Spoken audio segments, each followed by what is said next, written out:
কেন আমি তোমাদেরকে দুনিয়াতে সৃষ্টি করেছি বান্দা শোনো। কোরআনে কারীমের 51 নম্বর সূরা সূরাতুয যারিয়াতের 56 নম্বর আয়াতে রব্বুল আলামিন কত সুন্দর করে বললেন, ওয়ামা খালাকাতুল জিন্না ওয়াল ইনসা ইল্লা লিয়া'বুদুন। I didn't create the mankind and jinkind except my worship. আল্লাহ বলছেন আমি জিন জাতি আর মানব জাতিকে আমার গোলামি ছাড়া অন্য কোনো কিছুর জন্য সৃষ্টি করি নাই। আমাদেরকে যার গোলামির জন্য সৃষ্টি করা হয়েছে, জোরে বলেন তো তিনি কে? আমরা আল্লাহর গোলামি করব, এজন্য সৃষ্টি করা হয়েছে। আমাদের পরিচয় আমরা গোলাম।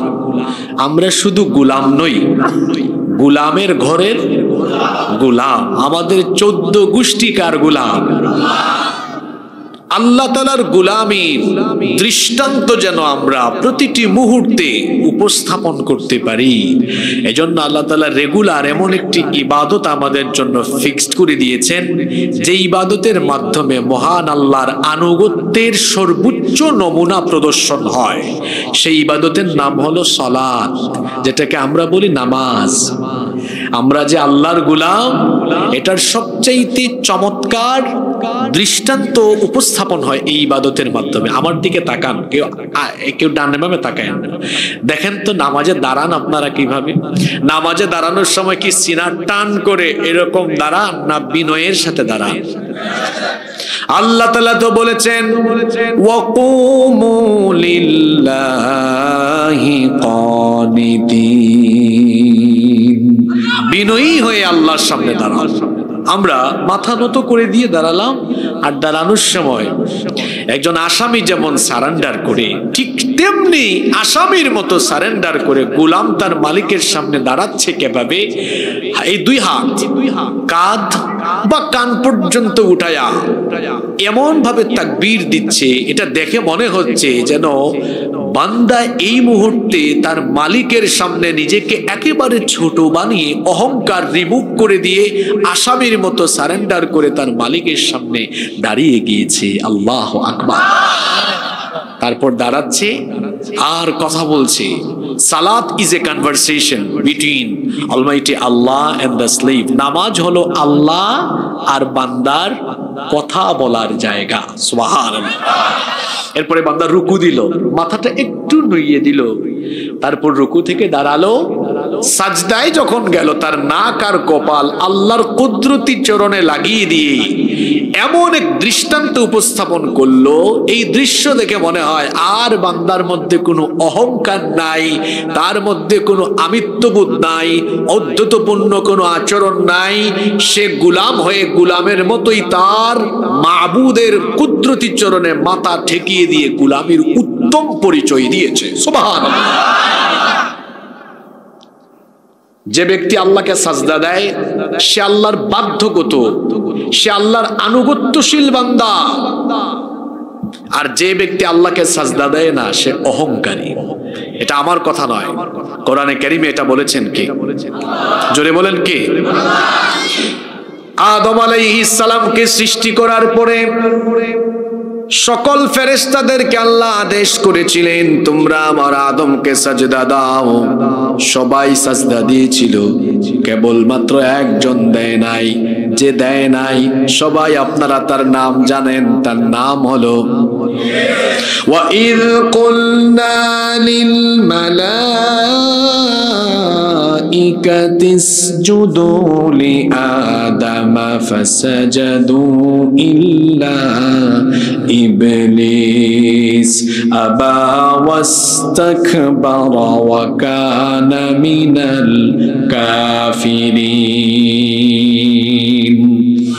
আল্লাহ তাআলা বলছেন, আর স্মরণ করো যখন তোমাদের রব ফেরেশতাদেরকে বলেছিলেন তোমরা আদমকে সাজদা দাও, ইবলিস ছাড়া সবাই সাজদা দিয়েছিল। ইবলিস সাজদা দেয় নাই, কারণ আবা, সে অস্বীকার করেছে, সে আল্লাহ তাআলার আদেশকে অমান্য করেছে।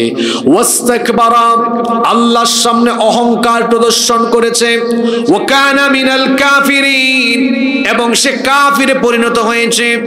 খেয়াল করে আয়াত শুনুন, ইবলিস সাজদা না দেওয়ার কারণে এই আয়াতে আল্লাহ বললেন তার 3টা ক্ষতি হয়েছে। এই 3টা ক্ষতির সাথে ইবলিসের আরো 2টা ক্ষতি হয়েছে। এক সাজদা না দেওয়ার কারণে ইবলিসের মোট ক্ষতি হয়েছে 3 আর 2 হলো 5। এক সাজদা না দিয়ে ইবলিস ক্ষতি করলো কয়টা? আরো জোরে বলেন কয়টা? 1 নাম্বার অবাধ্য, সে বাধ্যগত নয়, আল্লাহর হুকুম অমান্য করলো, অস্বীকার জানালো। 2 নাম্বার সে অহংকার করলো। 3 নাম্বারে সে কাফিরে পরিণত হয়ে গেল।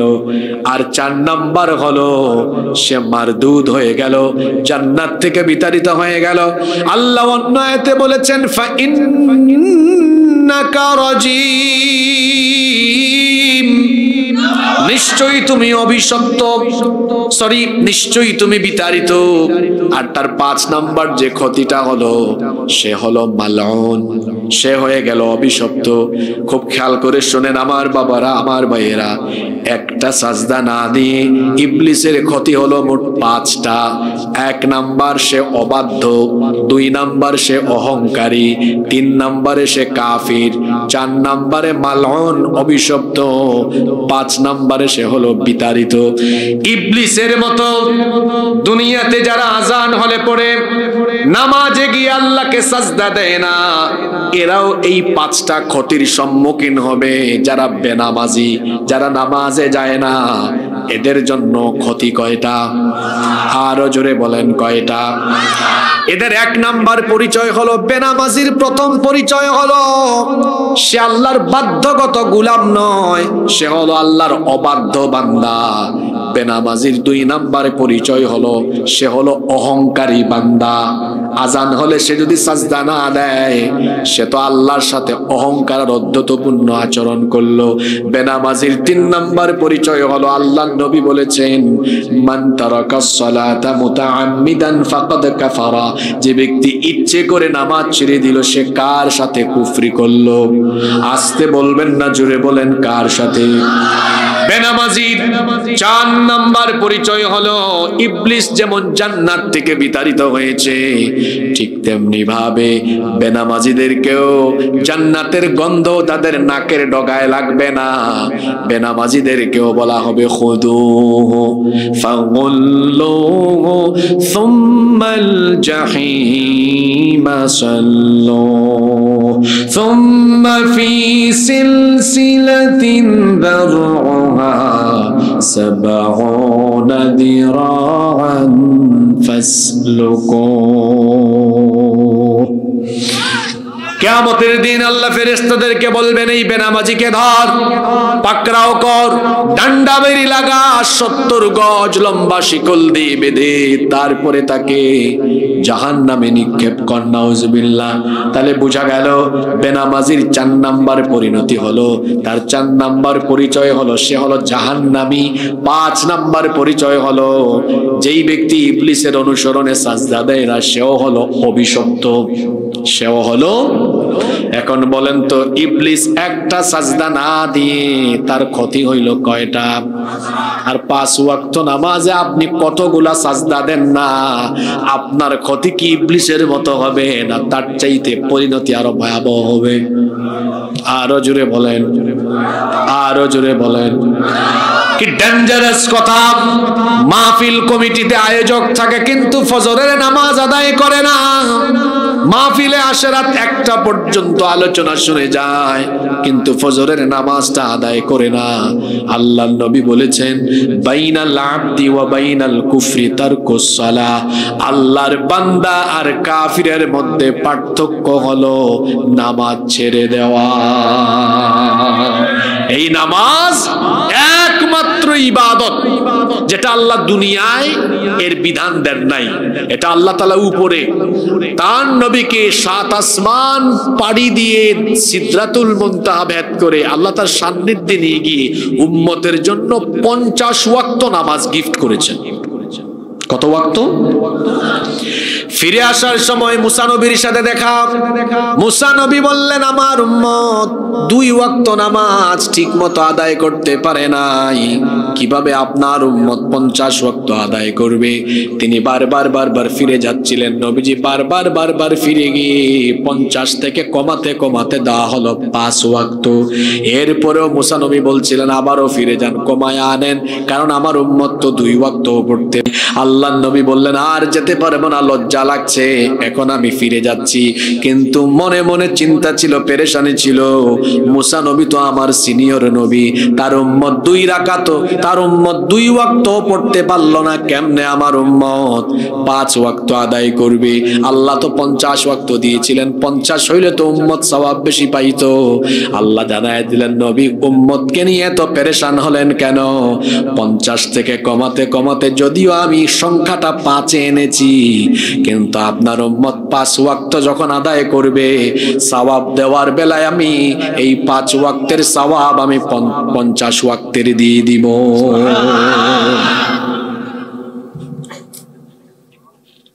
সালাত হচ্ছে আমাদের জন্য মেরাজ, এটা আল্লাহর সাথে কথা বলার জায়গা। আল্লাহ কথা বলেন। আর দেখেন নামাজের শিডিউলটা, আমার দিকে তাকান, কি সুন্দর শিডিউল দেখছেন? হ্যাঁ, ঘুমানোর আগেও আছে, ঘুম থেকে উঠার পরেও আছে না? কেন? যেন বান্দা ঘুম থেকে উঠে একটা হাজিরা দেয়, আল্লাহ আমি তো তোমার গোলাম, এই যে তোমার সাজদা দিলাম, সুবহানাল্লাহ। আর মুয়াজ্জিন সাহেব যে ফজরের সময় ডাকেন, হাইয়া আলাস সালাহ, নামাজের জন্য আসো, হাইয়া আলাল ফালাহ, কল্যাণের জন্য আসো। আর আল্লাহ যেন ডাকেন, বান্দা কই ঘুমাইছিলি সেই 11টায় 12টায়, 5 ঘন্টা 6 ঘন্টা হয়ে যাচ্ছে, আয় না তোর সাথে একটু কথা বলি, আয় তুই নামাজে আয়, ফজরে আয়, আমি তোর সাথে কথা বলি, সুবহানাল্লাহ। আল্লাহ দুপুরের টাইমে আরেকটা নামাজ দিয়ে দিলেন, যোহর।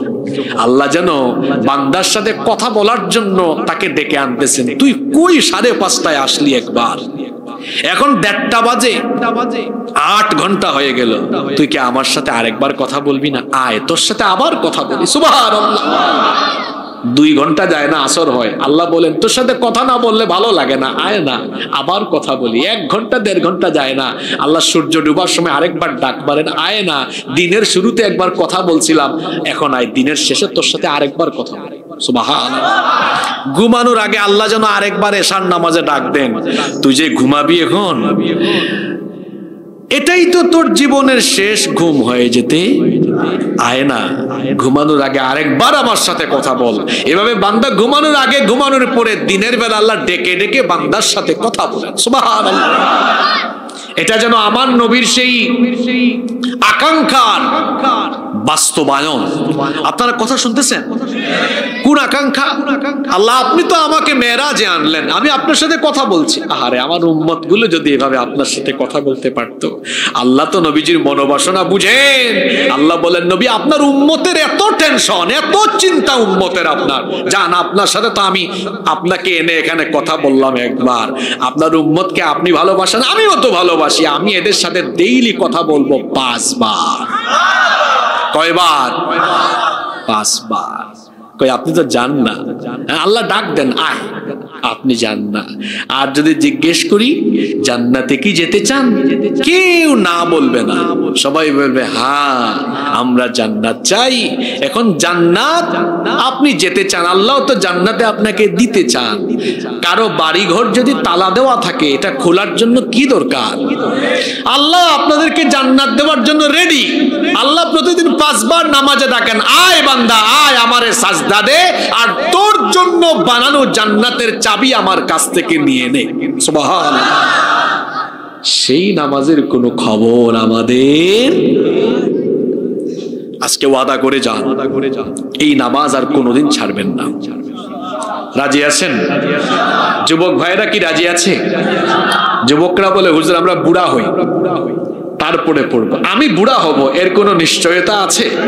পৃথিবীতে তো আসার সিরিয়াল আছে, কিন্তু যাওয়ার কোনো সিরিয়াল। আজকের আলোচনা খুবই গুরুত্বপূর্ণ। আমাদের বর্তমান সমসাময়িক এই চলমান সময়ে আমাদের জন্য করণীয় অনেক কিছু আজকের আলোচনা থেকে বের হয়ে আসবে ইনশাআল্লাহ। আপনারা কি মনোযোগী থাকবেন? আপনারা কি মোনাজাতের আগ পর্যন্ত আমাকে সময় দিবেন? আল্লাহ আমাদেরকে কবুল করেন। নামাজ কি শুধু 5 ওয়াক্ত গিয়ে সাজদা দেওয়ার জন্যই ফরজ করা হয়েছে? জোরে বলতে হবে। নামাজ এটা শুধু ইবাদত নয়। নামাজ এটি যেমন ইবাদত, ঠিক তেমনি ভাবে এটি হচ্ছে মানুষের জীবন পরিচালনার প্রশিক্ষণ। কথা কি বুঝতে পেরেছেন? জীবন পরিচালনার প্রশিক্ষণ। মান আকামাস সালাতা ফাকাদ আকামাদ-দ্বীন। যে ব্যক্তি নামাজ কায়েম করলো সে যেন প্রকৃত অর্থে দ্বীন কায়েম করলো। এই গুরুত্বপূর্ণ কথাটা এটা বুঝতে পারলেই আপনার মাথায় এটা আসবে যে নামাজের ভেতরে দ্বীন কায়েম আছে। কিভাবে এটা? কত গুরুত্বপূর্ণ কথা। যে ব্যক্তি নামাজ কায়েম করলো সে ব্যক্তি দ্বীন কায়েম করলো, কারণ নামাজের ভেতরে দ্বীন কায়েমের শিক্ষা দেওয়া আছে। শুধু তাই নয়, আমি আগেই বলেছি আজকের এই লাইনটা এটা আজকের আলোচনার চুম্বক অংশ, মনে রাখবেন। পারলে কালকে এই এলাকায় আলোচনা করবেন যে গতকাল আলোচনা শুনলাম, এই কথাটা ছিল আলোচনার চুম্বক অংশ। কি সেটা? নামাজ শুধু ইবাদত নয়, ইবাদতের পাশাপাশি নামাজ জীবন পরিচালনার প্রশিক্ষণ। এই কথাটা মনে রাখতে পারবেন না? নামাজ জীবন পরিচালনার, আবার বলেন নামাজ জীবন পরিচালনার, আরো একবার বলেন নামাজ জীবন পরিচালনার। অর্থাৎ আমার আপনার জীবনকে কেমনে চালাবো সকল অন্তর্নিহিত শিক্ষা এই নামাজের ভেতরে আছে না নাই? আমি সেখান থেকে আজকে নামাজের 15টা শিক্ষা আপনাদের সামনে তুলে ধরব ইনশাআল্লাহ। এই পয়েন্টগুলো পারলে নোট করবেন। যাদের মেমোরাইজিং ক্যাপাসিটি ভালো, মেমোরিতে সেভ করে নিয়ে যাবেন। আল্লাহ আমাদেরকে এগুলো মনে রাখার উদ্দেশ্যে, আমলের উদ্দেশ্যে শোনার তৌফিক দান করেন। নাম্বার 1, 1 নাম্বার, সালাত teach us to make a clean life. নামাজ আমাদেরকে পরিচ্ছন্ন জীবনযাপন তৈরির জন্য উৎসাহিত করে আমাদেরকে নামাজ পরিচ্ছন্ন জীবনযাপনের শিক্ষা দেয়। আপনারা বলেন তো, নামাজের মধ্যে কাপড় পাক, শরীর পাক, জায়গা পাক এগুলোর দরকার আছে কিনা? এটা নামাজের অন্যতম রুকন। নামাজের অন্যতম রুকন। যে জায়গায় দাঁড়াবেন জায়গাটা পাক হবে, শরীরটা পাক হবে, কাপড় পাক হবে, পবিত্র অবস্থায় আসতে হয়। পেশাব করে পানি নেয় নাই অথবা নাপাক হয়েছে, নাপাক অবস্থায় কি কেউ নামাজে আসে? আল্লাহ এখান থেকে শিক্ষা দিলেন, বান্দারে তুমি নামাজে আসার টাইমে যেমন পবিত্র থাকো, তোমার জীবনটাকেও তুমি পবিত্র বানাও। আমার একটা হাদিস মনে পড়লো, এত সুন্দর হাদিস। নবীজি বলেছেন মুমিনের জীবন হবে মৌমাছির মতো। কিসের মতো? মধুর নামে কোরআনে একটা সূরা আছে, সূরাতু আন-নাহল। সূরাতু আন-নাহল। মধু, আমরা অনেকেই জানি মৌচাক থেকে মধু পাওয়া যায়। মধু মৌমাছির পেট থেকে বের হয়। ইয়াখরুজু মিন বুতুনিহা। মৌমাছির পেটের ভেতর থেকে কি আসে? মধু বের হয়। আর মৌমাছি যখন তার বাহিনী নিয়ে ফুল ফল আহরণে যায়, মৌমাছির একটা বৈশিষ্ট্য হলো সে কখনো নষ্ট খারাপ কোনো ফুল ফল আহরণ করে। মুমিনের জীবন মৌমাছির মতো হবে, তার মানে হলো মুমিন পবিত্র খাবে, ভালো খাবে। অপরিচ্ছন্নতার দিকে, নাপাকির দিকে মুমিন কখনো যাবে। আমরা কেমন হালালও খুঁজি না, হারামও খুঁজি না, মিক্সিং ঢুকাইয়া তারপরে আমাদের গোডাউনের ভেতরে ঢুকাই, আছে না নাই? পরিচ্ছন্ন জীবন যাপন করবে মুমিন। অর্থাৎ নামাজ এসে যেভাবে পরিচ্ছন্ন হয়ে আসে, নামাজের বাইরেও পবিত্র থাকবে। পরিচ্ছন্ন থাকবে, তার এই 3.5 হাত শরীর পরিচ্ছন্ন রাখবে। আমাদের মধ্যে অনেকেই আছে অপরিচ্ছন্ন জীবন যাপন করে, দাঁতে ময়লা, শরীরে ময়লা, কাপড়ে ময়লা, এরকম থাকে। আমাদের প্রিয় নবী মুহাম্মাদুর রাসূলুল্লাহ, আমরা বলি সাল্লাল্লাহু আলাইহি ওয়াসাল্লাম, তিনি কতটা পরিচ্ছন্ন জীবন যাপন করতেন। নবীজির সাহাবী সাইয়্যিদিনা আনাস রাদিয়াল্লাহু আনহু বলেছেন, মা শামামতু আনবারান কাত্তু ওয়ালা মিসকান ওয়ালা শাইআন আতয়াবু মির রিহি রাসূলিল্লাহ। আমরা বলি সাল্লাল্লাহু আলাইহি ওয়াসাল্লাম, তিনি বলেছেন আল্লাহর রাসূল যখন আমাদের কাজ দিয়ে যেতেন, আল্লাহর নবীর দেহ মোবারক থেকে এমন সুগন্ধি আমরা পেতাম, মনে হতো যেন সেই সুগন্ধি মেশকে আম্বরের সুগন্ধির চাইতেও আরো উত্তম। এখন বলেন তো, মানুষের শরীর থেকে সুগন্ধি আসে পরিষ্কার থাকলে না অপরিষ্কার থাকলে? আমার নবী পরিষ্কার পরিচ্ছন্ন জীবন যাপন করতেন, খুব গোছালো পরিপাটি ছিল তার জীবন। পরিষ্কার পরিচ্ছন্ন কাপড় চোপড় পরিধান করতেন, এতটা স্মার্ট তিনি ছিলেন। একবার দুইবার নয়, প্রত্যেক দিন আমার নবী মেসওয়াক করতেন 7 বার। সুবহানাল্লাহ। আপনাদের আধুনিক যুগের এই বিজ্ঞান মনস্ক মানুষ, তারা দাঁত ব্রাশ করে 2 বার ঘুমানোর আগে, ঘুমানোর পরে, কিন্তু আমার নবী কত স্মার্ট। মা আয়েশা রাদিয়াল্লাহু আনহা থেকে হাদিস এসেছে, নবীজি ঘুমানোর আগেও মেসওয়াক ব্যবহার করতেন, ঘুম থেকে উঠেও মেসওয়াক ব্যবহার করতেন। হইল 2 বার। বলবেন হুজুর আপনারা বললেন 7 বার, এই 2 এর সাথে 5 ওয়াক্ত নামাজের আগে আছে আরো 5 বার, 5 আর 2 কত হইল? পৃথিবীর মানুষদেরকে দাঁত ব্রাশ করা শিখিয়েছেন আল্লাহর নবীগণ, কারণ আসসিওয়াকু মিন সুনানিল মুরসালিন, মেসওয়াক করা ছিল সকল নবীদের সুন্নাহ। সুবহানাল্লাহ।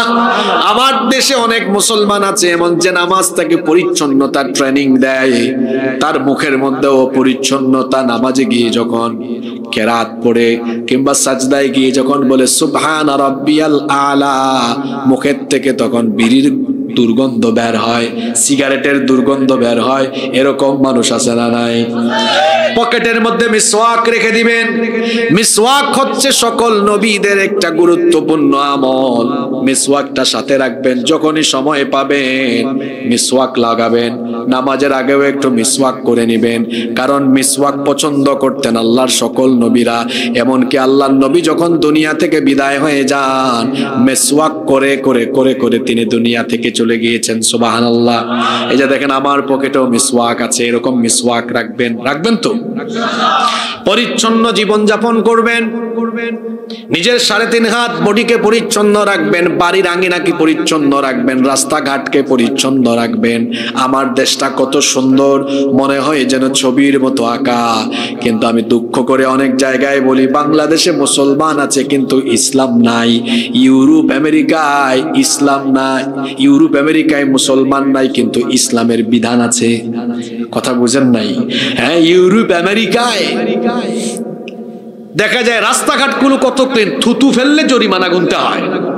তো থুতু ফেলবেন, জরিমানা গুনতে হয়। ওরা কিন্তু মুসলমান না, ওদের দেশে মুসলমান নাই, কিন্তু ইসলামের বিধানগুলো, পরিচ্ছন্ন জীবন যাপন, এই বিধান তাদের দেশে, তাদের দেশে। এমনকি কাফিরের দল ইসলামের বিধান তারা মানে, আমাদেরকে উল্টা চাপায় দেয়। নারী নেতৃত্ব ইসলাম হারাম করেছে। কোন নারীকে আল্লাহ তাআলা নবী রাসূল বানিয়েছেন?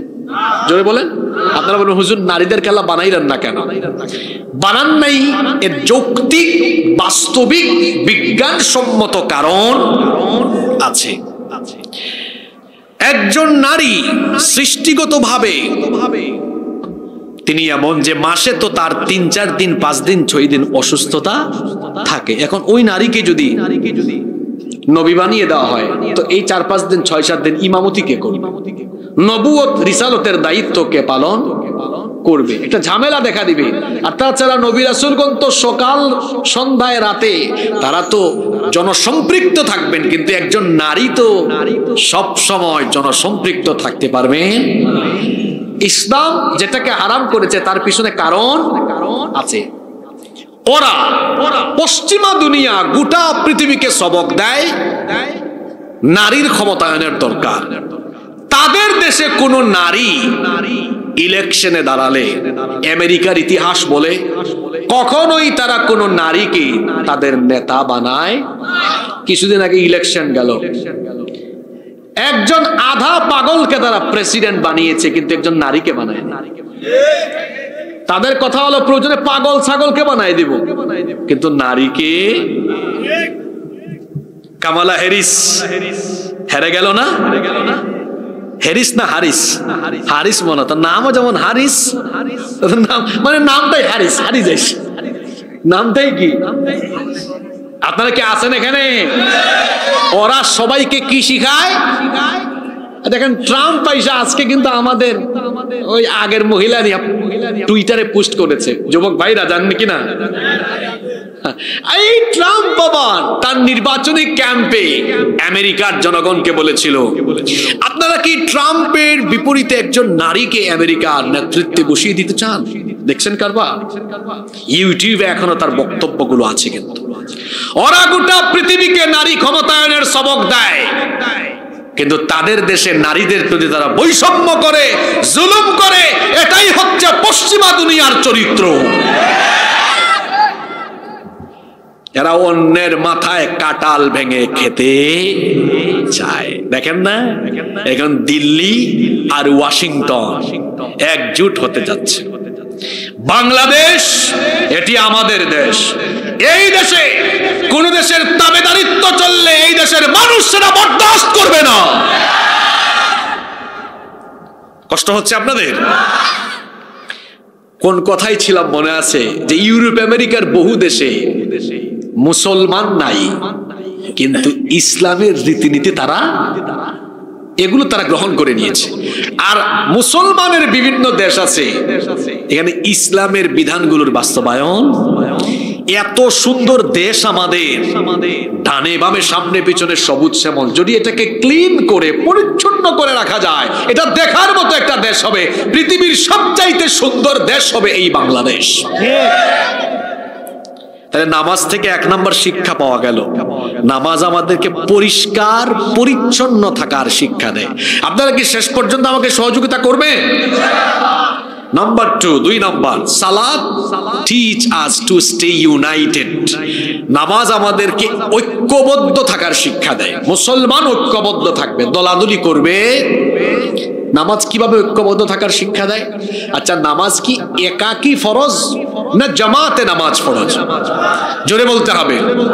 ওয়া আকিমুস সালাতা ওয়া আতুজ যাকাতা ওয়ারকাউ মা'আর রাকিঈন।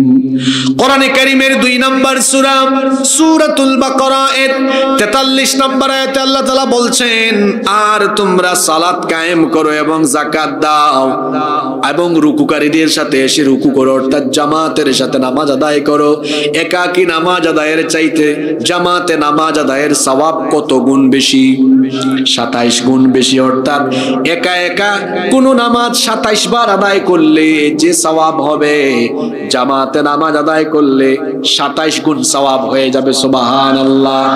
তাহলে নামাজে তো আমরা এসে পাশের বাড়ির আব্দুল সালাম ভাই, আমার পাশের বাড়ির আব্দুল করিম ভাই, দেখবেন জুমার দিনে দেখা যায় এই নাকডেমরা গ্রামের সবাই এসে ঐক্যবদ্ধ হয়ে সব দলাদলি বাদ দিয়ে, বিএনপি হোক, জাতীয় পার্টি হোক, জামাত হোক, হেফাজত হোক, কৌমি হোক, আলিয়া হোক, সবাই এসে এক কাতারে দাঁড়ায়, নামাজে ঐক্যবদ্ধ থাকে। নামাজে কিন্তু সবাই একই কাতারে থাকে, কিন্তু দুঃখের ব্যাপার হলো নামাজের বাহিরে গিয়ে এক গ্রুপ আর এক গ্রুপকে ঠেলাঠেলি করে। বুঝতেছেন কথা? তাহলে বলেন তো, এই লোকটা কি নামাজ বুঝছে নাকি? জোরে বলেন। নামাজ থেকে ঐক্যের শিক্ষা সে নিতে পারে নাই, অথচ ঐক্যবদ্ধ থাকা এটা আল্লাহর হুকুম। আল্লাহ তাআলা বলেছেন, ওয়াতাসিমু বিহাবলিল্লাহি জামিআ, তোমরা ঐক্যবদ্ধ হয়ে আল্লাহর দ্বীনের রজ্জুকে মজবুত ভাবে আঁকড়ে ধরো। ওয়ালা তাফাররাকু, বিচ্ছিন্ন হয়ে যাও না। ঐক্যবদ্ধ থাকার মধ্যে রহমত আছে। আর যারা ঐক্যবদ্ধ থাকবে তাদেরকে আরো শক্তিশালী বানিয়ে যিনি সোজা পথ দেখিয়ে দিবেন, গলার আওয়াজ বড় করে সবাই বলেন তিনি কে?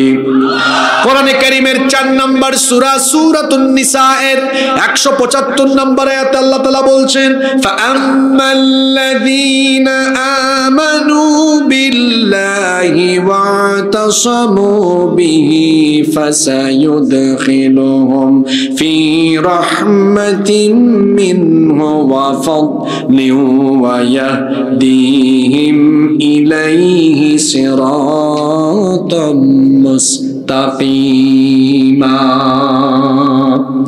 আল্লাহ তাআলা বলছেন, অতএব যারা আল্লাহর উপর ঈমান আনে, এই দিনের উপরে যারা ঐক্যবদ্ধ থাকবে, ফাসায়ুদখিলুহুম ফি রাহমাতিম মিন, আল্লাহ তাদেরকে আল্লাহ তার রহমতের ভেতরে এবং ওয়া ফাদলিন অনুগ্রহের ভেতরে প্রবেশ করাবেন, ওয়া ইয়াহদিহিম ইলা সিরাতিম মুস্তাকিমা, এবং আল্লাহ তাদেরকে সোজা পথ দেখিয়ে দিবেন। বলেন সুবহানাল্লাহ। তাহলে বোঝা গেল ঐক্যবদ্ধ না থাকলে পরে আল্লাহর রহমত পাওয়া যাবে না, আল্লাহর সাহায্যও আসবে না। আজকেই বাংলাদেশের দিকে তাকান, আমরা আলেম উলামা এবং ইসলামপন্থীরা নিজেদের মধ্যে দূরত্ব রাখার কারণে আমাদের মাথার উপরে ইসলাম বিরোধীরা কাঁঠাল ভেঙে খায়। বিপ্লবে জীবন দিল কারা, আর ক্ষমতা এখন ভোগ করে কারা? কথা বুঝতেছেন না আপনি?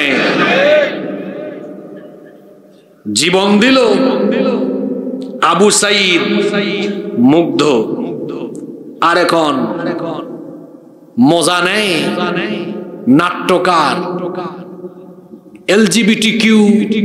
বাংলাদেশে যারা অশ্লীলতার সমকামী প্রতিষ্ঠা করতে চায়, এই নাপাক লোকগুলো এখন বাংলাদেশ পরিচালনায় আস্তে আস্তে দায়িত্ব নিচ্ছে। কেন? 5ই আগস্টের পরে সঠিক সিদ্ধান্ত নিতে ইসলামপন্থীরা দেরি করেছে। এই 72 ঘন্টার ভুলের খেসারত আগামী 72 বছর দেওয়া লাগতে পারে। এত সহজ নয়, এত সহজ নয়। চিন্তা করেছেন ডোনাল্ড ট্রাম্প ইলেকশন করেছে কোথায়? আমেরিকায়। তার ছবি নিয়ে 10 তারিখে 10ই নভেম্বর কি পরিকল্পিত কাজ! আমার সরকার ঘুমায় আছে। কিভাবে ঘুমায় আছে শুনে, ক্ষমতায় কিন্তু আগের গ্রুপই আছে এখনো, আপনারা বুঝতেছেন না। সকল চেয়ারে আগের লোকজনই আছে না? ওরা কি করলো?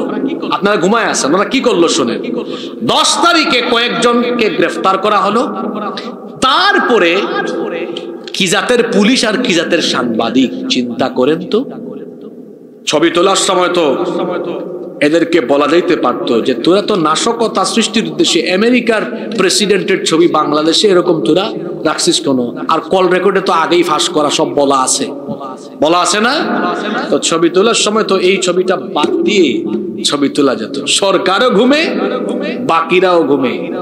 আজকে দেখা গেল ওয়াশিংটন থেকে পোস্ট হয়েছে, টুইটারে পোস্ট হয় নাই। অসচেতনতা,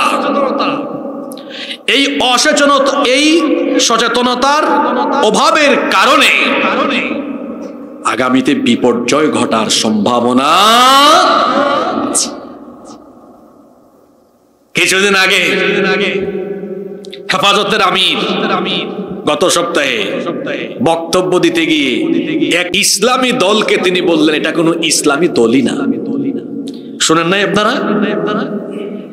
15 বছর মায়ের খাইতে খাইতে এরপরে এমন কথা বলছেন। সামনে যে কত মায়ের আছে এটা আল্লাহ ভালো জানেন। একজনকে ধরা হলো, আল্লামা সাইদি। সবাই চুপচাপ, ভাবলো যে কি হয়েছে, এটা আমাদের না। পরে কেউ বাদ গেছে, কেউ বাদ গেছে। কৌমি বাদ গিয়েছে, আলিয়া বাদ গিয়েছে, হেফাজত বাদ গিয়েছে, চরমোনাই বাদ গিয়েছে, কেউ বাদ যায় নাই। ইসলাম বিরোধীরা কে হেফাজত, কে জমিয়ত, কে খেলাফত এটা দেখে না। যার মাথায় টুপি আছে, দাড়ি আছে, যারা কুরআন সুন্নাহর কথা বলে সমান তালে তাদের বিরুদ্ধে ষড়যন্ত্র করে, এটা আমরা বুঝতে পারি নাই। আপনার হাতে একটা লাঠি থাকলে এটা ভাঙা সহজ না কঠিন? কথা বলেন, সহজ না কঠিন? 100টা লাঠি দিয়ে ভাঙতে পারবেন? উঠানে আরম্ভ হবে।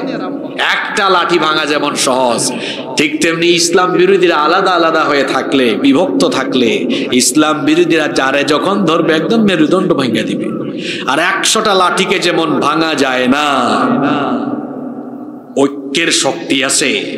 সবাই মিলে ঐক্যবদ্ধ থাকলে এই বাংলাদেশে ইসলাম বিরোধী কোনো এজেন্ডার বাস্তবায়ন হবে না। আমি তো প্রায় সময় বলি, যদি বাংলাদেশের আলেম ওলামা আর ইসলামপন্থীরা এক টেবিলে বসে 1 ঘন্টা লাগবে না, বাংলাদেশের মানুষ এই আলেম ওলামা আর ইসলামপন্থীদেরকে বাংলাদেশের দায়িত্ব দিয়ে দিবে। পাল্লায় ব্যাং রাখা যেমন কঠিন, হুজুরদেরকে এক টেবিলে বসানো কঠিন।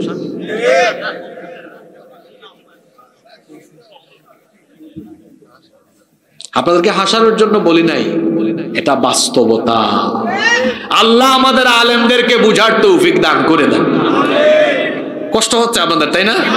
আচ্ছা, আমি একেবারে ফিক্সড করে বলি, আপনারা কি আমাকে 25 থেকে 27 মিনিট সময় দিতে পারবেন? পারবেন তো? তাহলে আমি বাকি কথাগুলো বলবো ইনশাআল্লাহ। 1 নম্বরে বলেছে নামাজ আমাদেরকে পরিচ্ছন্ন জীবন যাপনের শিক্ষা দেয়। 2, নামাজ আমাদেরকে ঐক্যবদ্ধ হতে শেখায়।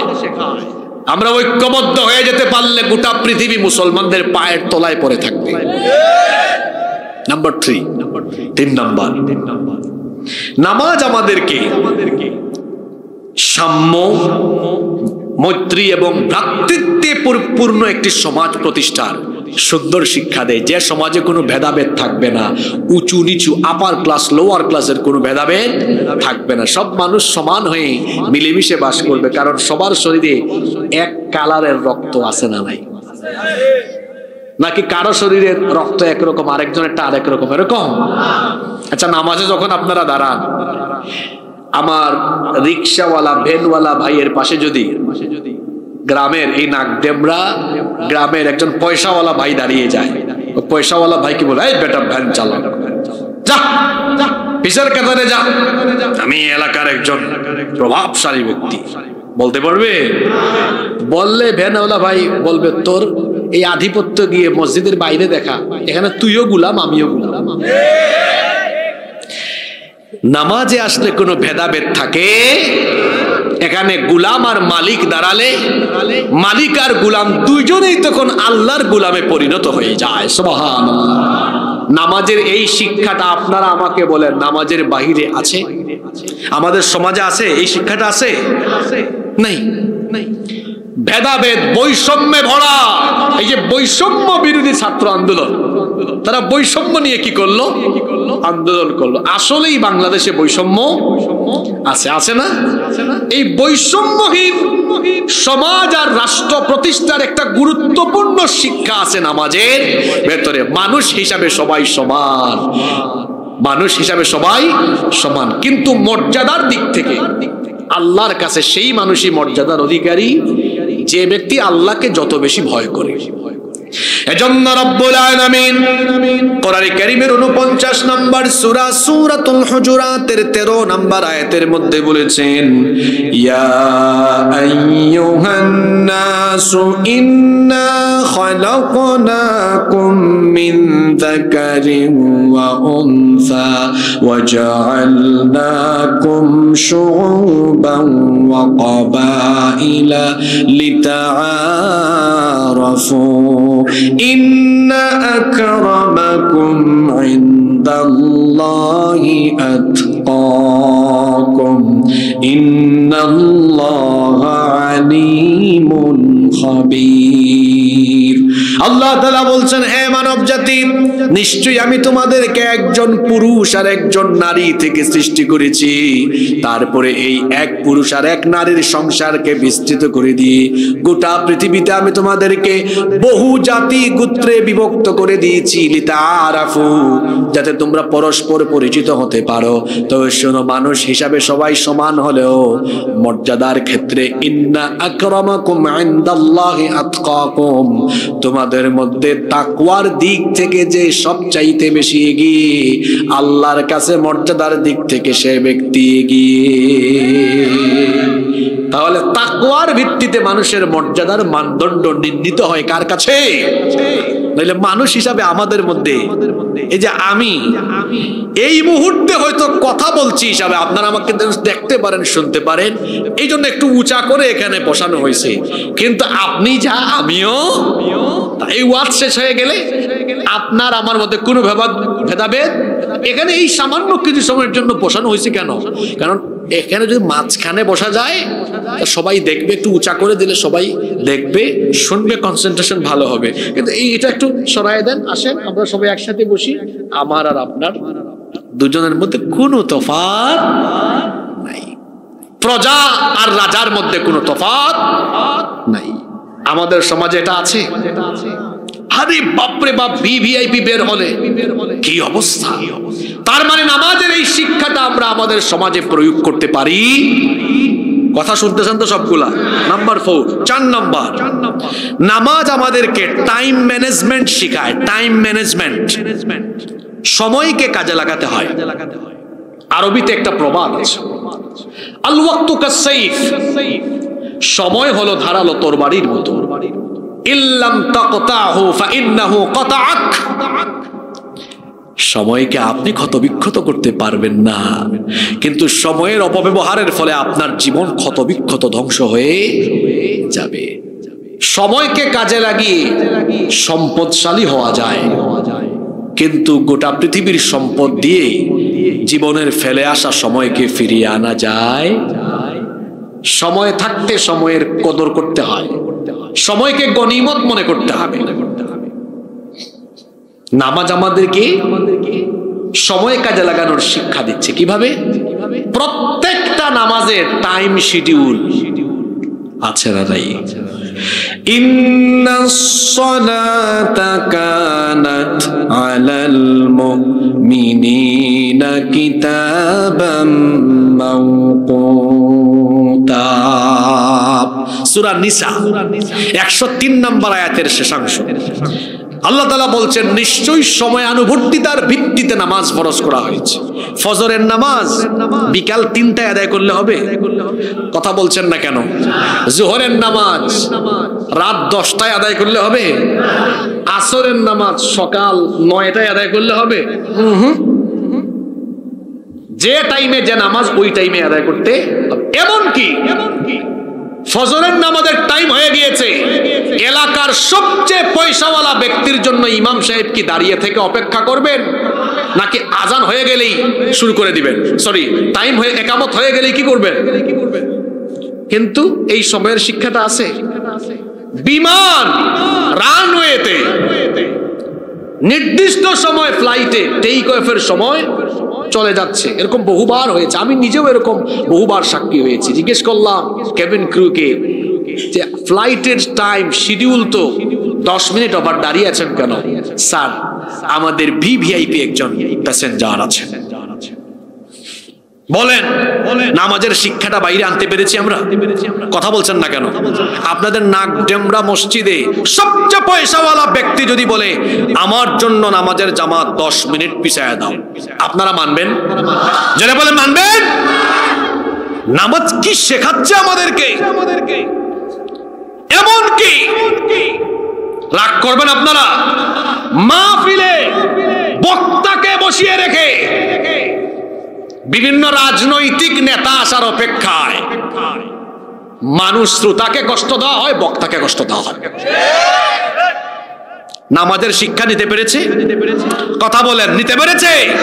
আরে নামাজে তো কোনো নেতা খেতার অপেক্ষা করা হয় না, ঠিক তেমনি সময় হয়ে গেলে কোনো নেতার অপেক্ষা হবে না। নামাজের শিক্ষা নামাজের বাইরে আমরা আনতে, 9টার গাড়ি কয়টায় যায় কেউ জানে না, 9টার ট্রেন কয়টায় যায় এটা রেল স্টেশনের মাস্টারও বলতে পারে না।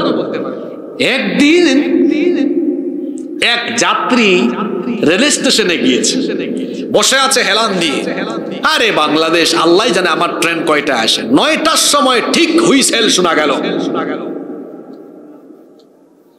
তখন যাত্রী বলল, হ্যাঁ বাংলাদেশ পরিবর্তন হয়ে গিয়েছে। লাগেজ টান দিয়ে যাচ্ছে, আরেকজন আটকায় দিয়েছে পাশ থেকে, ভাই বসেন, এটা গতকাল 9টার ট্রেন, আজকে 9টায় আসছে। এই হলো মুসলমানদের সময়ানুবর্তিতা। এখন কথা ঠিক না বেঠিক? আসেন ছাত্রদেরকে বলি, পরীক্ষা আসার আগে তারা পড়ে না, পরীক্ষা আসার আগে তারা রেজাল্ট হাতে নিয়ে বলে, আরে যদি একটু পড়তাম রেজাল্ট আরো ভালো। সময়ের কাজ সময়ে করতে হয়। কিয়ামতের দিন জাহান্নামীরা সময় নিয়ে আফসোস করবে, ইয়াকুলু ইয়া লাইতানি কদ্দামতু লিহায়াতি, আফসোস যদি আমার সময়কে কাজে লাগিয়ে কিছু আমল পাঠায় আসতাম, জীবনটা যদি আবার ফিরে পাইতাম। তারা বলবে, আল্লাহ আবার পাঠান। আবার পাঠানোর সুযোগ আছে? তাহলে সময়ের মূল্য দিতে হবে, সময়ের কাজ সময়ে করতে হবে। আমার দিকে তাকান, আজকে বেশিরভাগ যুবক তরুণ, এদের শরীর এদের যৌবন নষ্ট হচ্ছে কেন জানেন? সময় কাজে লাগায় না এরা। দেখেন আমার এই সাথী আর বাবা চাচাদের দিকে তাকান, ওনাদের বয়স 80 বছর হয়ে গেছে, 85 বছর হয়ে গেছে, ফিটনেস ভালো আছে আলহামদুলিল্লাহ, হাঁটতে পারেন। দেখেন আপনাদের নাতিদের দিকে, ছেলেদের দিকে, 20 বছরের পুলা, গাল ভেঙে গেছে, চেহারায় বিচি উঠে গেছে, বিচি ব্রণ, হাঁটে এমন ভাবে মনে পড়ে যাবে ঝিমাই। এই জিমাইন্না মুরগি হয়ে গেল কেন এত কম বয়সে? কারণ কি জানেন? এখানে ওর সময় কাজে লাগায় না। বলবেন হুজুর কেমনে? এই যে আপনারা আমাদের মতো যখন ইয়াং ছিলেন, আপনাদের মোবাইলও ছিল না, ইন্টারনেট ছিল না, টিভিও ছিল না, রাত 8টা 9টা বড় জোর 10টার পরে কোনো কাজ নাই, সব ঘুম। আর এখন এরা কি করে জানেন? রাত 3টা বাজে, আরে বাপরে বাপ, ক্লাস 8 9 পড়ে এক ছেলে আরেক মেয়ের নিয়ে দৌড় মারে। এত কারবারি কেমনে হয়েছে? সময়ের অপব্যবহার করে মোবাইল ফোনে আসক্ত হয়েছে। এদের খাদ্যাভ্যাস, এদের ঘুমের অভ্যাস ঠিক নাই। বর্তমানে যুবকদের ঘুমের অভ্যাস ঠিক নাই, এদের চেহারা নষ্ট, যৌবনের লাবণ্য তাদের ভেতরে নেই। আর যাদের ঘুমের অভ্যাস ঠিক নেই তাদের খাদ্যাভ্যাসও ঠিক নেই। অত ঘুমায় রাত 4টায়, ও উঠে দুপুর 11টা 12টায়, ও ঠিকভাবে নাস্তা করে না, পেটের ভেতর গ্যাস জমে, ওর পায়খানাও ক্লিয়ার না, ও গ্যাস ছড়ায়। কোন গ্যাস বুঝছেন তো? কত সমস্যা ঘুমের অভ্যাস, খাদ্যাভ্যাস ঠিক না থাকলে সময়ের অপব্যবহার হচ্ছে। অথচ আমার নামাজ আমাকে শিখাচ্ছে তোমাকে টাইম মেইনটেইন করে চলতে হবে। এই শিক্ষাটা আছে আমাদের মধ্যে। নাম্বার 5, দেখছেন এক নামাজের ভেতরে কত কিছু আছে, ভাবছেন কখনো? 5 নাম্বার, নামাজ আমাদেরকে আল্লাহর হুকুম মেনে চলার শিক্ষা দেয়। কিভাবে? নামাজ কি আপনি আপনার মতো পড়েন না আল্লাহর দেওয়া নিয়ম কানুন অনুযায়ী পড়েন? তো নামাজের বাহিরেও আপনার জীবনের অন্যান্য সকল কর্মকাণ্ড পরিচালিত হবে কার বিধান অনুযায়ী? জোরে বলতে হবে, কার বিধান অনুযায়ী? হচ্ছে না। নাম্বার 6 নাম্বার, নামাজ আমাদেরকে পর্দার শিক্ষা দেয়। কিসের শিক্ষা দেয়? আজকে কি মহিলা প্যান্ডেল আছে? নামাজে পর্দার শিক্ষা কোথায় আছে? কেউ কি সতর না ঢেকে নামাজে দাঁড়ায়? জোরে বলেন দাঁড়ায়? নারী হোক পুরুষ হোক দাঁড়ায়? অনেক নারী আছে তারা কিন্তু নামাজি, নামাজও আদায় করে আবার শয়তানি করে, এমন মানুষ আছে। বাংলাদেশেও আপনারা শুনেছেন 70 রাকাত তাহাজ্জুদ গুজারি এইরকম নেতাও কিন্তু বাংলাদেশে ছিল। আরেকজন তো বলেছেন আমি ঘুম থেকে উঠে সবার আগে কি খুঁজি, সবার আগে কি খুঁজি। আমার দেশে এরকম বহু মানুষ আছে নামাজও আদায় করে আবার শয়তানিও করে, নামাজেও সামনের কাতারে থাকে, সুদ খাওয়ার বেলায়ও সামনের কাতারে থাকে। এত জোরে ঠিক বলছে মনে হয় ওয়াজ কমন পড়ে গেছে। আমি বুঝি গো, বুঝি বুঝি সব বুঝি গো ভাই, যেখানে এত জোরে আওয়াজ হইলো ওয়াজ এটা কমন। সুদখোর হচ্ছে এত খারাপ। আল্লাহ কোরআনে বলেছেন যে ব্যক্তি সুদের সাথে সম্পৃক্ত সে আল্লাহর সাথে রসুলের সাথে যুদ্ধে লিপ্ত হওয়ার ঘোষণা দিয়েছে। সুদের 70টার বেশি গুনাহ আছে। সুদখোররা এত খারাপের খারাপ, আল্লাহর নবী বলেছেন যে এই ব্যক্তি সুদ খায় সে এত খারাপ। সুদের 70টার বেশি গুনাহ আছে, তার মধ্যে সর্বনিম্ন গুনাহ হলো নিজের মায়ের সাথে জিনা করা। নাউযুবিল্লাহি মিন। আবার অন্য হাদিসে আল্লাহর নবী বলেছেন যে ব্যক্তি মাত্র 1 দিরহাম সুদ খায় 36 বার জিনা করলে যে অপরাধ হয়, 1 দিরহাম সুদ খাইলে 36 বার জিনা করার সমান অপরাধ হয়। নাউযুবিল্লাহ। সুদের সাথে সম্পৃক্ত হওয়া যাবে না, কারণ সুদকে হারাম করে দিয়েছেন কে? তো বলছিলাম আমার দেশে এরকম বহু মানুষ আছে, নামাজও ঠিক আছে, সুদও ঠিক আছে, নামাজও ঠিক আছে, ঘুষও ঠিক আছে, নামাজও ঠিক আছে, চাঁদাবাজিও ঠিক আছে। এটা কেন? এই ব্যক্তি নামাজ বুঝে না, নামাজের শিক্ষা সে উপলব্ধি করতে পারে না। পর্দার শিক্ষা নামাজে আছে। এরকম বহু মহিলা আছে, এই মহিলা নামাজে পর্দা করে দাঁড়ায়, এরপরে দেখা যায় ঘর থেকে বের হওয়ার সময় বেপরদায় বের হয়। আছে না? পর্দার বিধান পৃথিবীর কোনো মোল্লার নয়, পর্দার বিধান কার? আর জুড়ে বলেন কার? সেই আল্লাহ বলছেন ওয়ালা তাবাররুজনা তাবাররুজাল জাহিলিয়াতিল উলা। হে নারীরা, জাহেলি যুগের মহিলাদের মতো তোমরা ঘর থেকে বের হয় না। জাহেলি যুগের নারীরা বেপরদা হয়ে বুকের মধ্যে ওড়নাও থাকতো না, বক্ষদেশ খোলা রেখে কোনো ওড়না না পরে তারা বের হয়ে যেত। আল্লাহ এটার নিন্দা করলেন, বললেন জাহেলি যুগের নারীদের মতো ঘর থেকে বের হয় না। আমরা জানতে চাইলাম আল্লাহ কি করে আমাদের নারীরা তাহলে ঘর থেকে বের হবে? আল্লাহ বললেন ওয়ালা ইউবদিনা জিনাতাহুন্না ইল্লা মা যাহারা মিনহা। তারা যেন তাদের সৌন্দর্যকে প্রকাশ না করে, সৌন্দর্য যেন তারা ঢেকে রাখে। আল্লাহ বললেন ওয়ালিয়াদরিবনা বিখুমুরিহিন্না আলা জুয়ুবিহিন্না।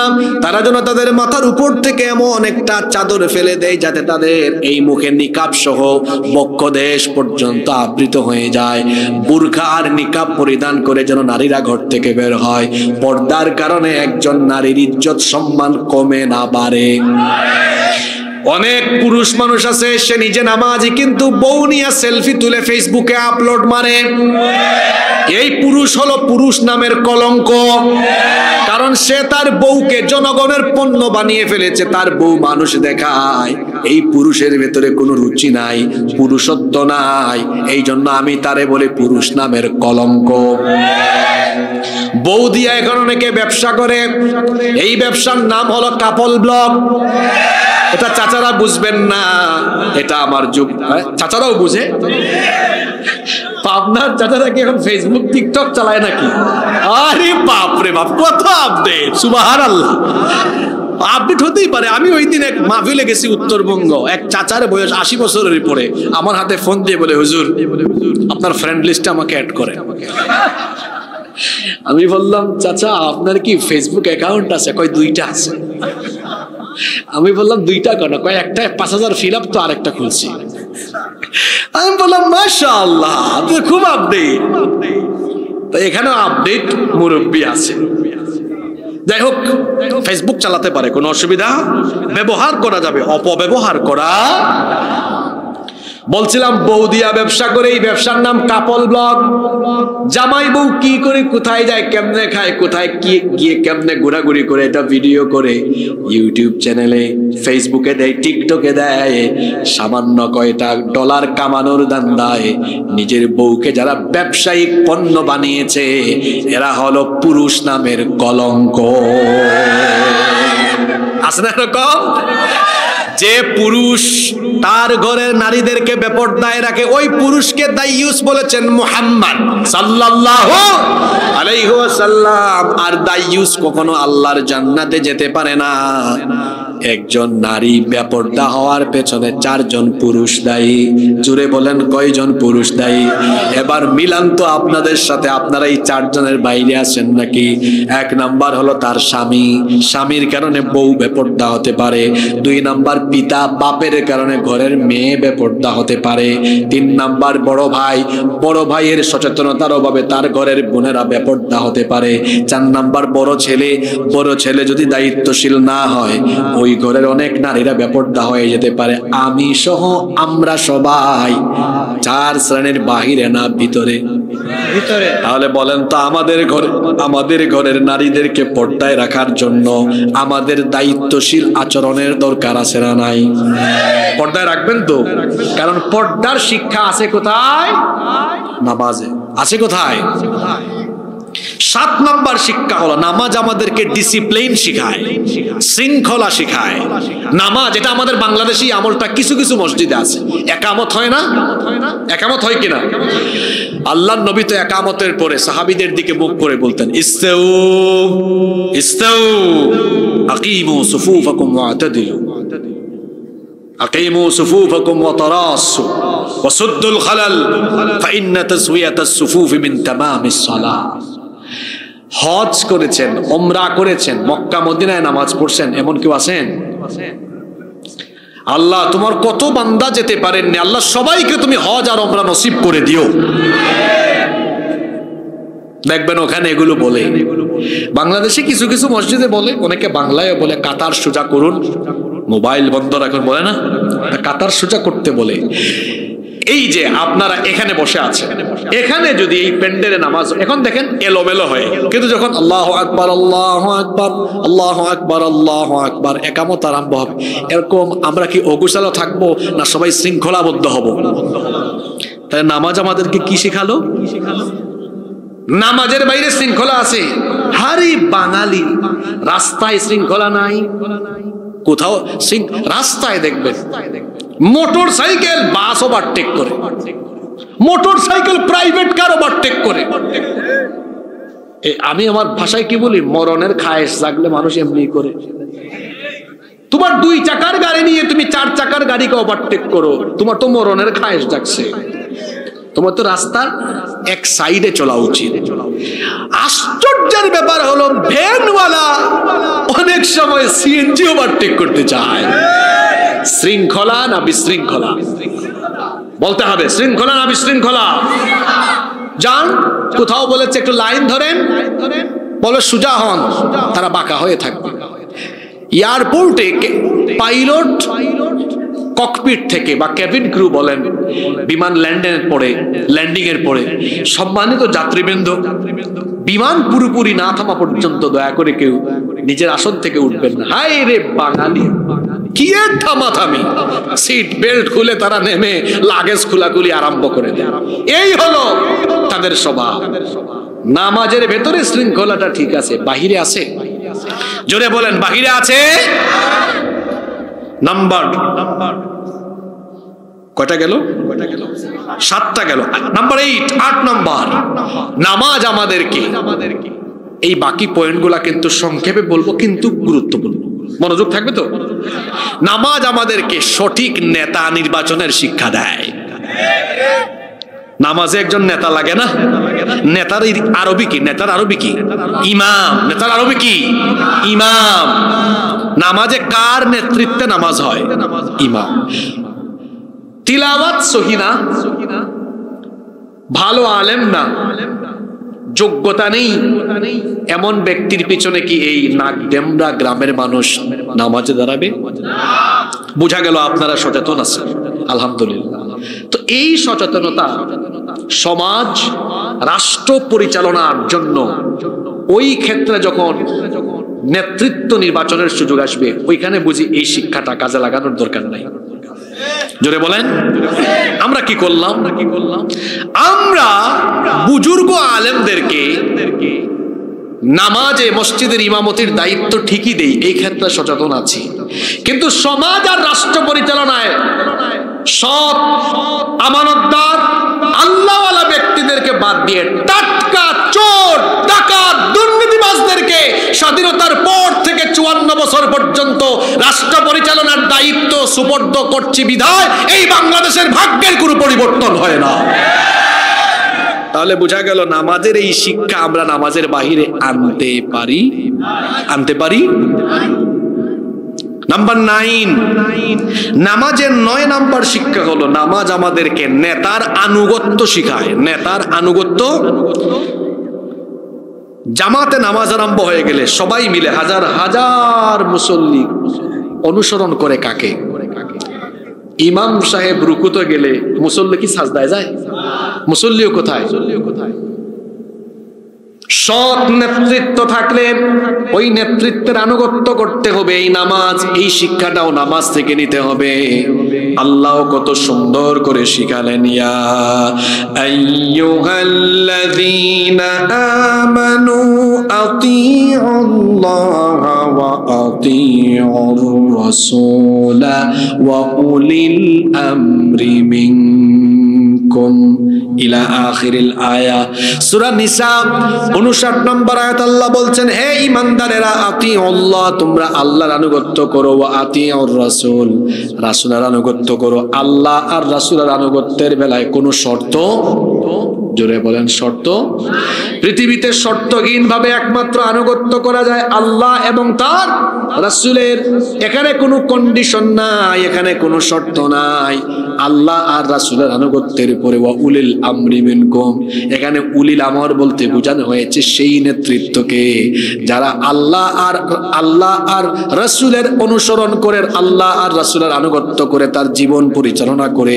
এমন নেতৃত্বের অনুসরণ করাও বাকিদের জন্য ওয়াজিব। অনুসরণ করতে হবে। যদি নেতা সঠিক হয় সেই নেতার আনুগত্য করতে হয়। এই শিক্ষাও নামাজের ভেতরে আছে না নাই? 10, নামাজ আমাদেরকে ভুল নেতৃত্ব সংশোধন করার শিক্ষা দেয়। নামাজি ইমাম সাহেব আমার দিকে তাকান, শুরু করছেন, আল্লাহু আকবার। আর রহমান আল্লামাল কুরআন খালাকাল ইনসান। অজপাড়া গায়ের মানুষ যে মাদ্রাসায় যায় নাই সেও লুকমা মারবে, হুজুর হয় নাই। আলহামদুলিল্লাহি রাব্বিল আলামিন। ইমাম সাহেব ভুল করলে পিছন থেকে লুকমার মাধ্যমে প্রতিবাদ আছে না নাই? জোরে বলেন। এই শিক্ষা নামাজের বাইরে আনতে হবে। নেতৃত্বে থাকা লোকজন যদি ভুল কোনো সিদ্ধান্ত নেয় প্রতিবাদে গর্জে উঠতে হবে। গত 2 দিন আগে উপদেশটা একটা সস্তা হয়ে গেছে। কি হয়ে গেছে? সস্তা হয়ে গেছে না? বিপ্লবের চেতনা ব্যাহত হয়ে যাচ্ছে। যেখানেই বিশ্বাসঘাতকতা হবে সেখানে এই বাংলাদেশের 18 কোটি দেশপ্রেমিক মানুষকে প্রতিবাদে গর্জে উঠতে হবে।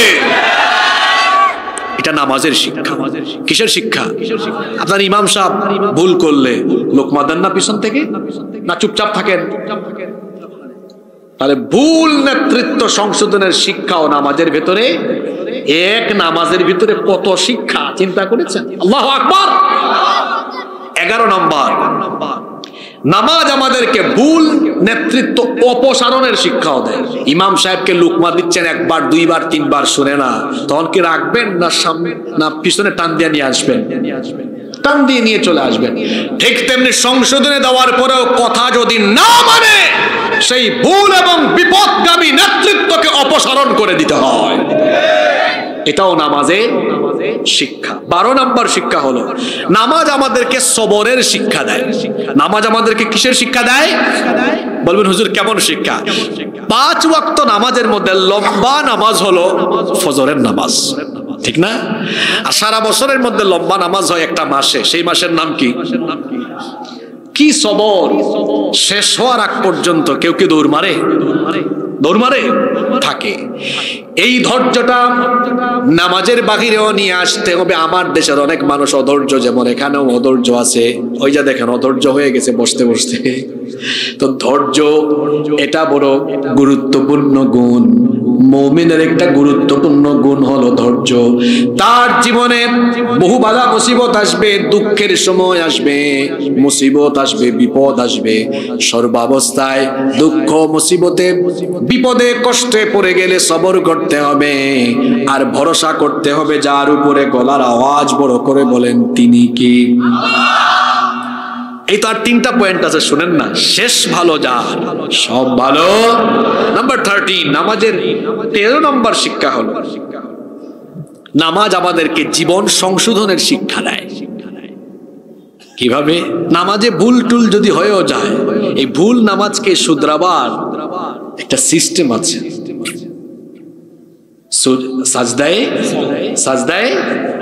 সাজদায়ে সাহু দিলে যেমন নামাজটা আবার ঠিক হয়ে যায়, ঠিক তেমনি ভাবে আমার আপনার জীবনে ভুল হতে পারে, আমার আপনার জীবনে অপরাধ হতে পারে, গুনাহ হতে পারে, অন্যায় হতে পারে, ভুল তো হতেই পারে, কারণ মানুষ মাত্রই ভুল। কিন্তু ভুল হয়ে গেলে, ওই যে নামাজে যেমন ভুল হয়ে গেলে সাহু সেজদা দিয়ে নামাজটাকে ঠিক করা যায়, ঠিক তেমনি নামাজের বাহিরে আমাদের জীবনের কোথাও কোনো ভুল হয়ে গেলে জীবনটাকে সংশোধন করার জন্য তাওবার পথ খোলা আছে না নাই? তাওবা ইস্তেগফারের পথ খোলা আছে। গুরুত্বপূর্ণ একটা আমল শিখে যান। আমার আপনার নবীর জীবনে তো গুনাহের কোনো ছিটা ফোটাও নাই, আমার আপনার নবীর জীবনে কোনো গুনাহ নাই। গুনাহ না থাকা সত্ত্বেও আমার নবী প্রত্যেক দিন ইস্তেগফার করতেন। এক হাদিসে এসেছে 70 বার, আর এক হাদিসে এসেছে 100 বার। 2 হাদিসের সমন্বয় করে আমরা বলতে পারি আল্লাহর নবী প্রত্যেক দিন ইস্তেগফার করতেন 70 থেকে 100 বার। আল্লাহু আকবার। এখন আপনারা বলেন দেখি, আমার নবীর জীবনে কোনো গুনাহ আছে নাকি? তো যার জীবনে গুনাহ নাই তিনি প্রত্যেক দিন ইস্তেগফার করেন 70 থেকে। আমার আপনার জীবনে গুনাহ আছে না নাই? এখন উত্তর দেওয়া লাগবে না, চুপচাপ থেকে নিজের বিবেককে প্রশ্ন করেন, নবীর জীবনে গুনাহ নাই, উনি তওবা করেন 70 থেকে 100 বার, আর আপনার জীবন গুনাহে পরিপূর্ণ, আপনি প্রত্যেক দিন ইস্তেগফার করেন কয়বার? এখন আর জবাব দেওয়া লাগবে না, চুপচাপ থাকেন। করি আমরা। আজকে একটা আমল নিয়ে যান, সারাদিন যত গুনাহ হয়, যত পাপ হয়, এই গুনাহ আর পাপগুলো আল্লাহ যেন মাফ করে দেন। এই জন্য আমরা প্রত্যেক দিন ইস্তেগফারের আমল নিজের মধ্যে ডেভেলপ করব। মা বোনরাও শোনেন, যখনই আমরা সময় পাবো আমরা পড়বো আস্তাগফিরুল্লাহ। এটা পড়া কি আপনার জন্য কষ্ট হবে নাকি? তাহলে একবার সবাই আমার সাথে বলেন, জুড়ে বলেন আস্তাগফিরুল্লাহ। এই যে আস্তাগফিরুল্লাহ বললেন, আল্লাহ নবী বলেছেন কেউ যদি গুনাহ মাফের জন্য, কেউ যদি অনুতপ্ত হয়ে অনুশোচনা নিয়ে তওবা করে বিশুদ্ধ মনে এই ইস্তেগফারের বাক্য আস্তাগফিরুল্লাহ যদি একবার পড়ে, আস্তাগফিরুল্লাহ যখন সে উচ্চারণ করে, তার আমল নামায় যদি সমুদ্রের ফেনা পরিমাণ গুনাহ থাকে, আল্লাহ তার সেই সমুদ্রের ফেনা পরিমাণ গুনাহ মাফ করে দেন। তাহলে একটা আমল শিখে যান বাবা, প্রত্যেক দিন ইস্তেগফার করবেন কমপক্ষে 70 বার, পারলে 100 বার করবেন। তো আল্লাহ তৌফিক দেন। নামাজের 14 নম্বর শিক্ষা হলো নামাজ আমাদেরকে নিয়ন্ত্রিত জীবন যাপনের শিক্ষা দেয়। কিভাবে? নামাজের চক্ষু নিয়ন্ত্রণ আছে। কেউ কি নামাজে দাঁড়ায় এভাবে আল্লাহু আকবার এমন করে করে চক্ষুটা থাকে কোথায়? সাজদার স্থানে। হ্যাঁ, কেউ কেউ করে। আমি একবার আসরের নামাজে ঢুকছি এক মসজিদে, তাকবীরে উলা ছুটে গেল, ওযু করে আসতে আসতে এসে দাঁড়াচ্ছি নামাজে, আমার পাশের মুসল্লি আমার দিকে এমনি তাকাইছেন। আমি বুঝছি এই মুসল্লির কোনো খুশু। আমি ওনার মাথাকে ধরে বললাম, আমার দিকে না, ওই দিকে তাকা। এরকম আছে না নাই? যুবক ভাইয়েরা উত্তর দেন, আমার বুড়া বাবাদের যৌবন নাই, চলে গেছে। আপনারা উত্তর দেন, নামাজের চক্ষুটাকে হেফাজতে রাখি, আমরা ডানে বামে তাকাই না, সাজদার দিকে তাকাই। ভাই গো, এই শিক্ষাটা নামাজের বাইরে নাই কেন? নামাজের বাইরে রাস্তাঘাটে চলার সময় যে জরিনা সকিনা হাঁটে, তখন জরিনা সকিনার দিকে চক্ষু যায় কেন? চক্ষুটাকে পরনারী থেকে নিম্নগামী করে রাখতে হবে। হুকুম কার? কুল লিল মুমিনিনা ইয়াগুদ্দু মিন আবসারিহিম। এরপরে আল্লাহ নারীদেরকেও বলেছেন, ওয়া কুল লিল মুমিনাতি ইয়াগুদ্দুনা মিন আবসারিহিন্না। নারী হোক পুরুষ হোক, তারা যেন পরনারী আর পরপুরুষ থেকে নিজের চক্ষুটাকে নিম্নগামী করে রাখে। হুকুম কার? আল্লাহর নবী আসাদুল্লাহিল গালিব শেরে খুদা আলী রাদিয়াল্লাহু আনহুকে বললেন, লা তুতবিউন নাযরাতান নাযরা, তুমি দৃষ্টির পরে দৃষ্টি দিও না। যদি কোথাও ভুলবশত একবার দৃষ্টি চলে যায়, আবার তাকায়ও না। কারণ কারণ হলো, প্রথম দৃষ্টিটা হলো তোমার, এটা ক্ষমার যোগ্য। ফাইন্না লাকাল উলা ওয়া লাইসাত লাকাল আখিরা।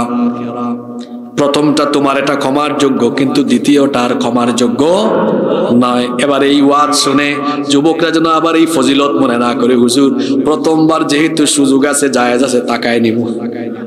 এটা বলা হয়েছে ভুল বশত। জোরে বলেন, কি বশত? এই যে মোবাইল আমার ভাইদের কলিজার টুকরা যুবক ভাইদের চরিত্র নষ্ট করার এক চরিত্র বিধ্বংসী উপাদান। ইউটিউবে একটা ভালো ওয়াজ শুনবেন, ইউটিউবে ভালো ওয়াজ শুনলে দেখবেন নিচে খারাপ ভিডিও চলে আসতে, খারাপ অ্যাড আসতে পারে। আপনি তখন আপনার চক্ষুকে হেফাজত করবেন, আপনি এটা স্কিপ করে চলে যাবেন, চোখের হেফাজত করবেন। এমনকি মন যেটা চাইবে সেটা দেখা যাবে না, চোখের হেফাজত করতে হবে। ইমাম কুরতুবী রাহিমাহুল্লাহ বড় সুন্দর একটা কথা বলেছেন, কত না চমৎকার করে তিনি বলেছেন, চক্ষু হলো হৃদয়ের আয়না। চক্ষু হলো, মানুষ চক্ষু দিয়ে দেখে হৃদয়ের আয়নায় সেটা ভাবতে থাকে, ভাবতে ভাবতে তারপরে সে খারাপের দিকে ধাবিত হতে পারে। আর যদি কেউ চোখের হেফাজত করতে পারে, গুনাহ থেকে তাকে যিনি বাঁচিয়ে দিবেন তিনি কি? 15 সর্বশেষ, এটা খুব গুরুত্বপূর্ণ শিক্ষা। কথায়ও তো আছে, শেষ ভালো যার সব ভালো। অনেক কষ্ট দিয়ে ফেলছি আপনাদেরকে, তাই না? বেশি কষ্ট পাইছেন? মনে থাকবে আপনাদের কথা, আপনারা খুব ভালো মানুষ। এত নীরবতা সব জায়গায় পাওয়া যায় না। আপনারা যে যথেষ্ট ভদ্র মানুষ তার প্রমাণ দিয়েছেন। খুব নীরব আপনারা, খুব নীরব আপনারা। আপনাদের এই ভদ্রতা আমার আজীবন মনে থাকবে ইনশাআল্লাহ। আল্লাহ আপনাদেরকে সম্মানিত করুন। আকরামাকুমুল্লাহু জামিআন। আল্লাহ আপনাদের সবাইকে দুনিয়া আখিরাতে সম্মানিত করে দিন। 15 এবং সর্বশেষ হলো, নামাজ আমাদেরকে কুরআনময় জীবন পরিচালনার শিক্ষা দেয়। কুরআনময় জীবন পরিচালনার শিক্ষা দেয়। নামাজে শুরু থেকে শেষ পর্যন্ত, বা নামাজের মধ্যে আপনারা কয়টা কিতাব থেকে তিলাওয়াত করেন? জোরে বলতে হবে, কয়টা? আচ্ছা, আপনাদের এলাকায় যদি কেউ নামাজ আরম্ভ করে বুখারী শরীফ পড়া আরম্ভ করে, আল্লাহু আকবার, আন আবি হুরায়রা রাদিয়াল্লাহু আনহু قال قال رسول الله صلى الله عليه وسلم, মানুষ ভাববে হুজুর পাগল হয়ে গেছে, বলবে না?